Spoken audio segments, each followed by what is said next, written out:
Hi, today for review Motorola Moto G62 and I'll show you how to check battery temperature with Ampere app on this device.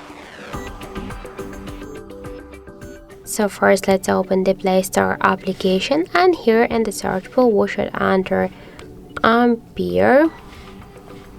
So now we should get this application. That's why tap to install and wait a couple of seconds while this application downloading and then installing on your device.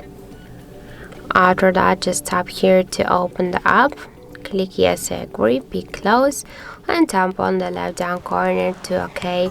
Now we can see here information about our device battery temperature, and in my case that's 32 degrees. Also we can find here more information like the battery level, capacity, voltage, Android version, model of our device, and more other info.